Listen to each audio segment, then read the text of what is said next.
Randy and Malie, how are y'all? Hey, we're doing good. Great. I got to start by asking y'all the question that we ask everybody, and that is, how long have y'all been together, and how did y'all first meet? 27 years. And Okay, you could tell them how we first met. we met in a bar in San Francisco. Molly was out doing work for HIV/AIDS, and I was in the bar. And he came over, introduced himself to me, and that's how I originally met him. I actually saw a picture of Randy in 1976 that photographer by the name of Calvin Anderson had taken a photo of him, and he was putting a book together. And I actually saw the photo, and I said, "Oh, who is that guy?" And he said, "Oh, that's Randy Jordan." And I said, "Well, whenever I come to San Francisco, you need you to introduce me to him." And he said, "Okay, we'll see how that goes." But of course, it was years later before I came to San Francisco and actually met Randy. But I actually was attracted to him when I saw his photo. When I first met him and we shook hands, I had this kind of electric feeling that went through my body. I thought to myself, what is this all about? So I went back, continued with my drinking while I was at the bar. When I left the bar, as I was walking down the street, I said to myself, what was that all about? Then I looked up in the sky and said, God, what is this all about? As I was walking down Market Street from the bar. And the voice came to me as clear as day, telling me that your destiny was to be, but it was to be in the future. So as years passed by, how many years go by? At least 10. At least 10 to 15 years. Whereas we live sometime in the same community, a couple blocks apart. I felt his energy so strong, so close yet so far. So when we finally met, is that I gave a friend, a mutual friend, a fashion show at my house in Walnut Creek. Ernest was supposed to be that day, but he had something else to do. Several days later, at the fashion show, I was going to Oakland to meet up with a friend that I gave the fashion show to. And Ernest happened to be sitting there that day. And I thought to myself, okay, this is interesting. But I was in a hurry. We didn't change numbers and we didn't say too much. 5 days later, after work, I was having a hard day at work. I went to a bar. I'm not a bar person. But that day I went. And who happened to be sitting there at the bar? Molly. And this is how our journey began. Right. This is how our journey began. And when we talked briefly at the bar, he invited me over to his house briefly. We sat, we talked. Played music. We played music. He played the most fabulous music that night. One of my favorite singers is Minnie Riperton, and my favorite album is Come to My Garden. Right. So he heard that. So I played that for him, full blast. Full blast. And so you was trying to put it on him. Yes. As we were sitting there talking, and I'm thinking to myself, okay, this is what this dream have been all about, this journey all about. But as we start talking, when he asked me to dance, and we looked at each other, and I kind of smiled. The energy just came together for me. I knew this was the man for me. And 27 years later, the love is still there. The energy is there. The butterflies is still there. The sexual passion and energy is still there. If y'all don't mind, can I ask your ages? Okay, I'll be 75 in December. Okay. And I'm 72. 75 and 72. And I guess I can ask, y'all still have sex? Amazing sex. Thank you. It's a journey in itself. Oh yeah, foreplay is at least 45 minutes to an hour. Are you serious? And it's still very hot and passionate. Still very hot and passionate. Mm-hmm. And we dress up for each other. And when I say we dress up for each other, I mean not in role playing, but we wear attractive underwear and all that to keep it sexy and hot, and play music and do rain videos or fireplace or all that. Create ambiance. To create ambiance. After 27 years and at 75 and 72 years old, the sexual spark, tension, passion, all that stuff is still there. It's still there. It's still there. It's even stronger. I would say that, most people ask, like, how do you know? How did you know that this was the person? Besides the sex being amazing from the very beginning, the intensity, I think, of the romance in the relationship and the sex heightened the day we got married. And then once we got married, it was like, whoa, we didn't know that we could move to another It's kind of like it went upgrade, like Beyonce would say. It like went from Wow. A to Z. I really believe that Randy and our relationship is special in the sense that the ancestors, I'm Yoruba, and the Orishas and all have designated this before we even met. Okay, and I really, because of the fact that we satellite each other in the same neighborhood for years, living like 2 or 3 blocks from each other, but never seeing each other in the neighborhood. I mean, that was just amazing for us to be in that same proximity after we met during those 10 years that were in between, that we did a variety of things. Now, a lot of things happened in my life. My lover got AIDS and he died. The same with Randy's lover got AIDS and he died. Right. And then being 2 older people diagnosed with AIDS, I think that was also a commonality that we had together.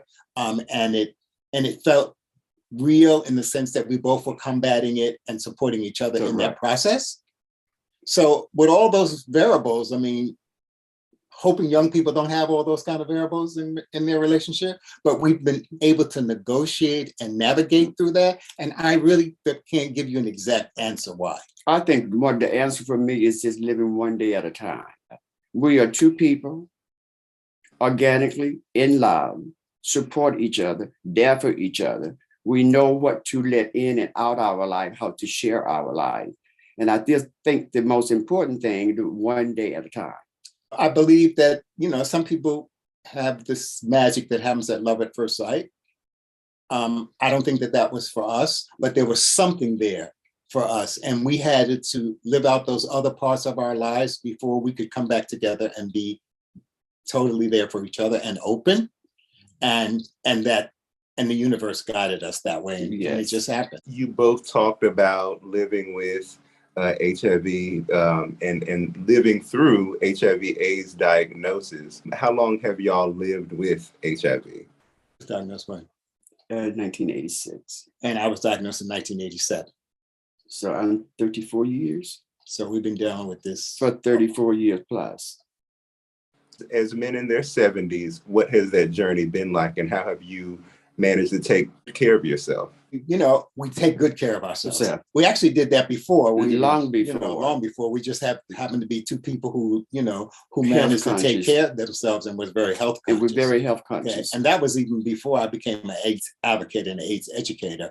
I always took care of myself. Theater was my calling. Dancer, singer, actor. And so, I always maintained, because of that outward appearance that you have to have. So, I was always into cleanliness, keeping my skin together, getting my feet done. If you're a dancer, you know how important that is to have your feet done. So I did all of those kind of things anyway. Right. And then once the epidemic came and I became an educator and an advocate, then I began to look at the whole wellness aspect of it. Opportunistic infections really have taken a toll on our lives, but they haven't impacted our lives to the point where we're not able to function. But there are a lot of things that we still deal with today in relationship to HIV. So, we've had a variety of diseases. If Randy wants to share that, he can. I've been through a number of things, and I feel blessed to be here today.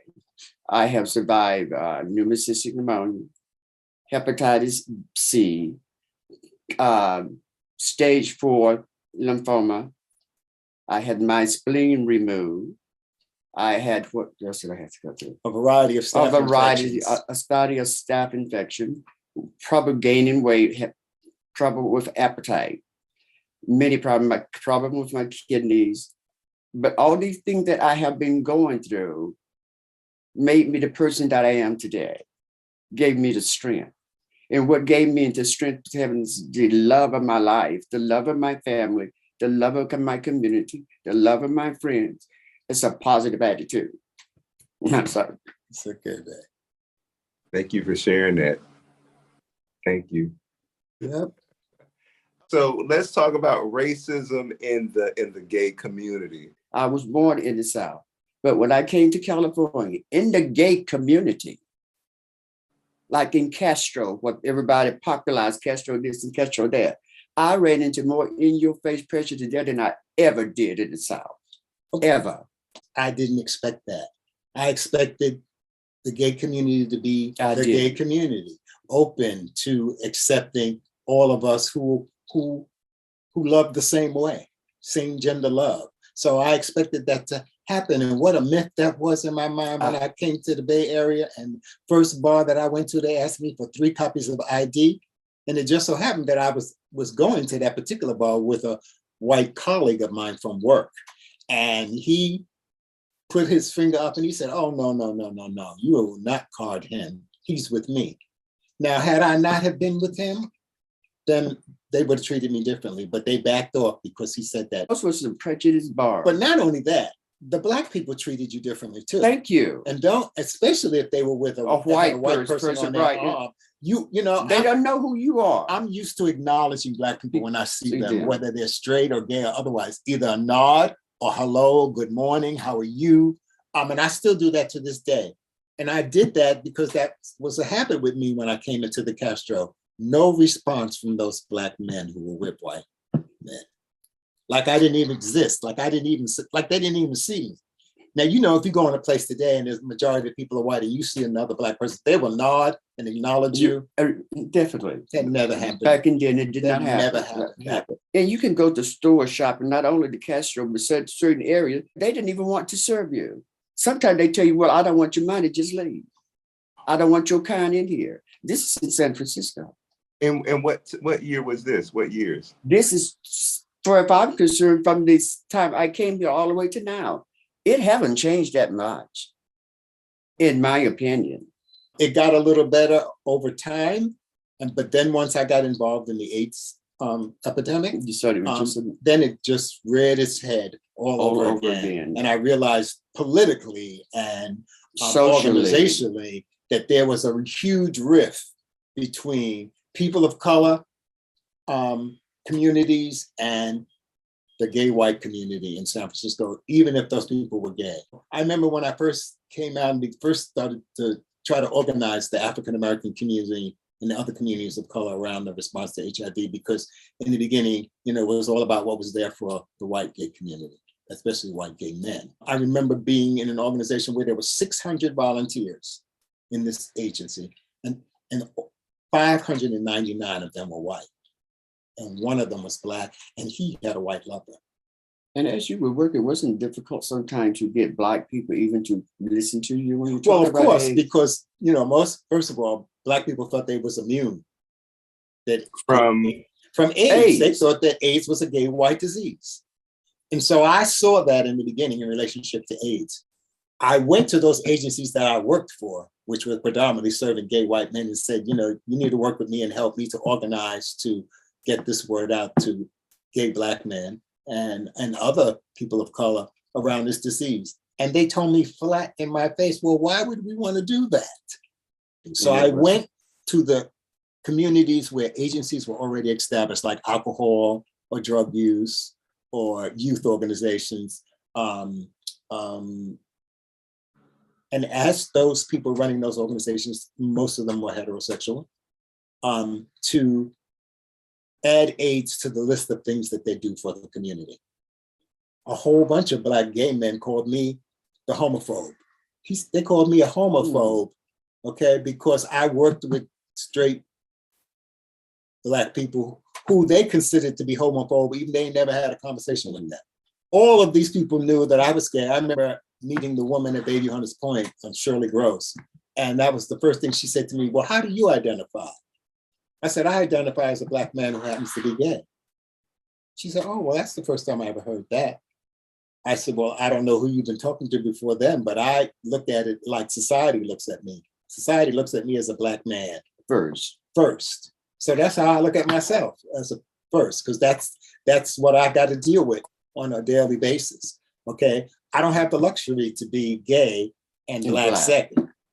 When more heterosexual people, particularly the women, started contracting HIV/AIDS during that time, how did that shift the Black community's perception of it? Here was another thing that they could pin on gay people, especially on gay people in the Black community who they perceived as faggots or transvestites. I mean, because that's, that was the main perspective, that every gay man in the Black community that was gay was feminine, okay, who's trying to steal your husband. I remember my minister said to me, "Oh, AIDS is a gift from God. It's going to rid our community of prostitutes, homosexuals." I said, it's also going to rid us of some of your parishioners and your choir director and your organist and some of you ministers.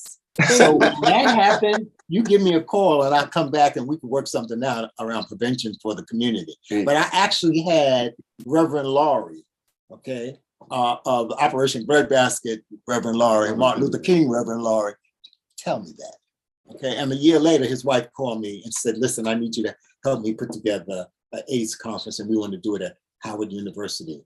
And so she and I worked on putting this conference together at Howard University, again, which heightened the awareness of the Black community because of what Howard is, and also the students who went to Howard. Of course, that was all new for them. Okay, so I think that as time went on and the numbers began to increase and we began to see faces of people of color with AIDS, then that's what changed in the community. But there's still resistance to this day. Oh, to this day, which is unbelievable. To this day. I mean, because the numbers still continue to increase in the African-American community of new diagnosis. Because you bring that up, especially the way people are having sex now, what are your thoughts on PrEP? PrEP's a good thing. Excellent thing. I think PrEP is like penicillin was to us back then. It didn't change our behavior any. It actually made us even more promiscuous, I think, because we knew we could go get a shot and we'd be fine. And so I think that a lot of young people have that attitude today that, okay, I'm not going to wear protection because I can always go get PrEP. I mean, to have to stop and put on a condom and all that, I mean, that was just inconvenient. So I think that is pretty much the frame of mind that people think today. I don't think we think much different through generations in some points of our lives, especially in our youth. We're impacted by all the things that are around us in our environment. However, that initial, I'm going for broke, I'm living La Vida Loca as a youth, that's in every youth.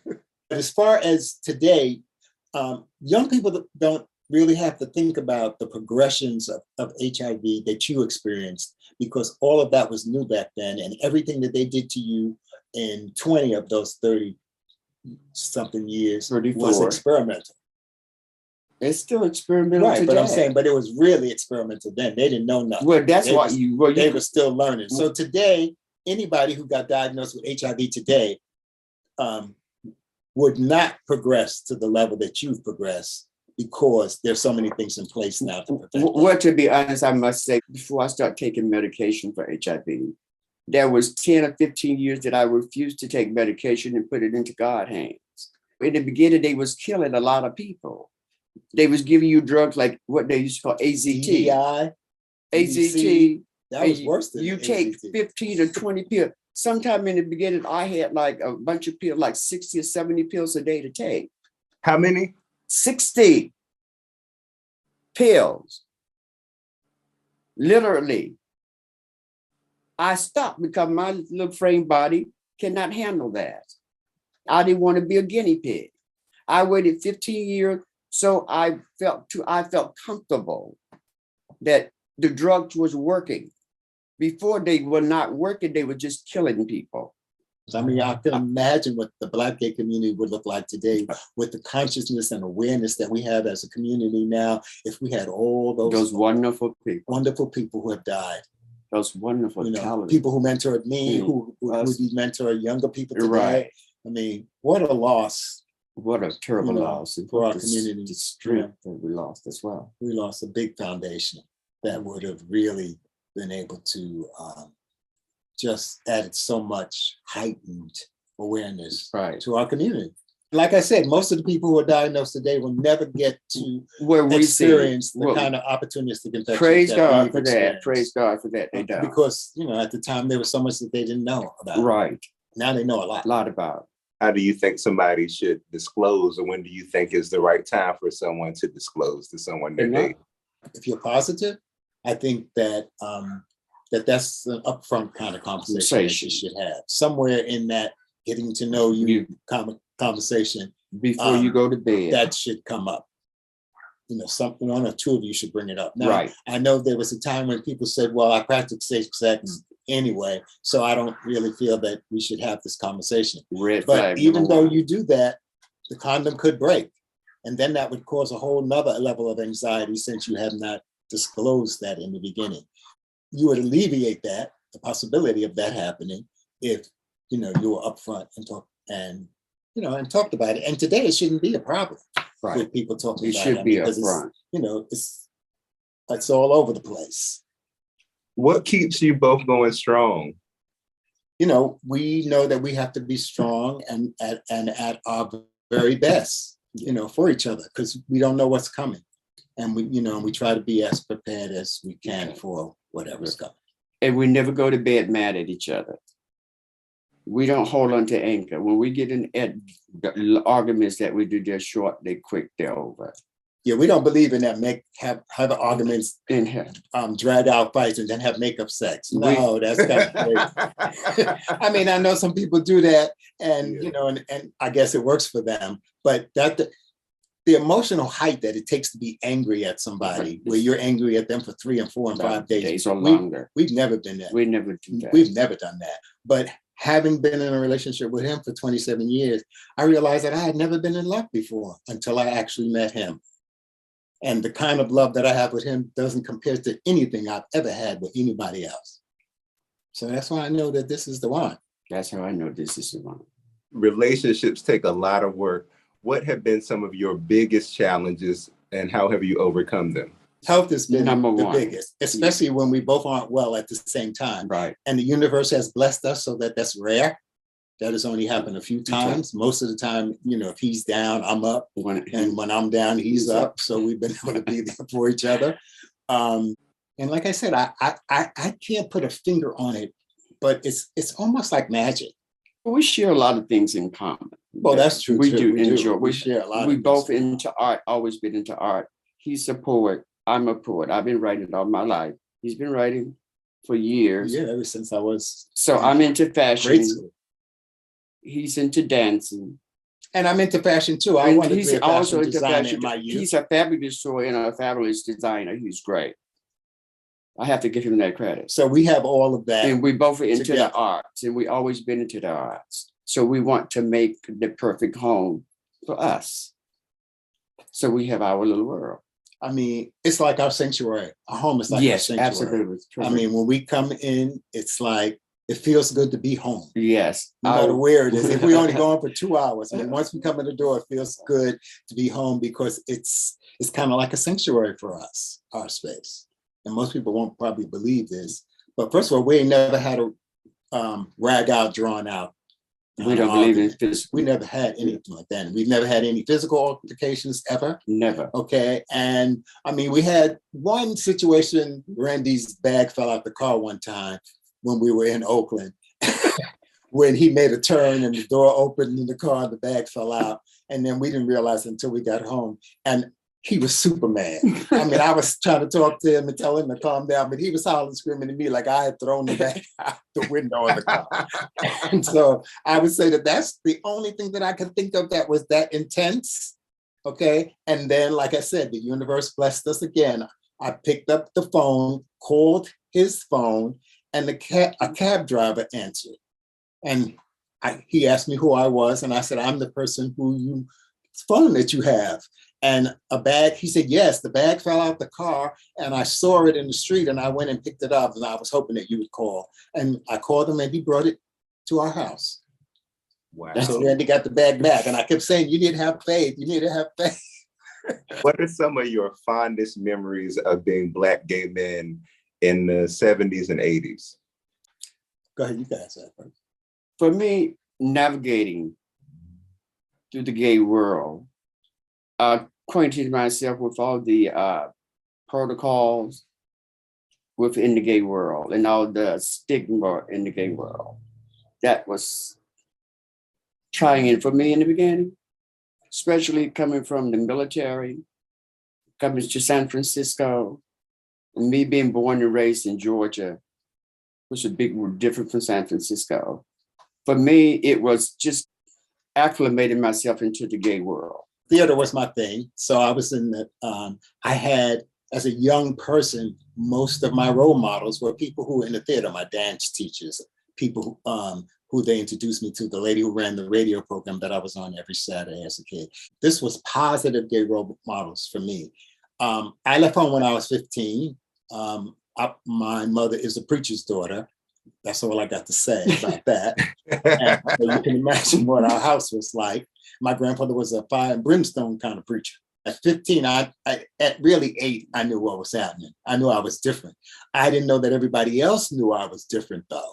Okay, you know, I was telling someone recently that I saw a picture of me when I was a kid. Well, not a kid, I was 9. And I had my wrists broken and my legs was crossed and I had my hand on my hips and I was standing next to my girlfriend and she was in the same position as me. And I was looking real. And I said to my mother, when did you take that picture? She said, oh, I took that picture a while back. I took that picture and tore it up. And the person said, well, why did you do that?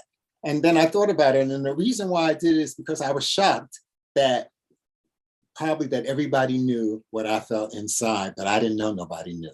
I thought it was my secret and realized that, no, my secret was broadcasting because I was given the gaydar at 8 years old. You know what I'm saying? I loved the 70s, was great for me. I mean, because I was into house music, underground clubs, you know, partying. I was known as the twirler at the underground clubs because I would just get in the floor and start dancing. And actually the music would take my body to the point, it was like being in church. The spirit would hit me. Okay, and I would look around and there'd be a whole bunch of people around me really vibing off of the energy that I was putting out.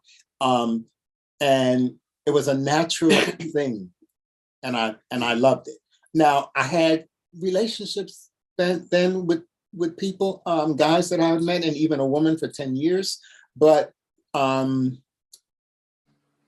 that brings me the kind of magic that we have. I wish that we could go dancing like I used to dance for hours and hours and hours from 12 o'clock until 12 a.m. the next morning with him. I mean, I would love to go back and experience that with him. You know, that would be very interesting to me. So if I had to do a future, back to the future kind of thing, that's what I would like to do. Self-acceptance for Black gay men. What is your biggest piece of advice? Accept yourself first. Accept yourself. That's where it starts. Because once you accept yourself, then the exterior has no way in. Begin to take care of yourself at a very early young age. Love yourself. So, take care of your body. Go to therapy.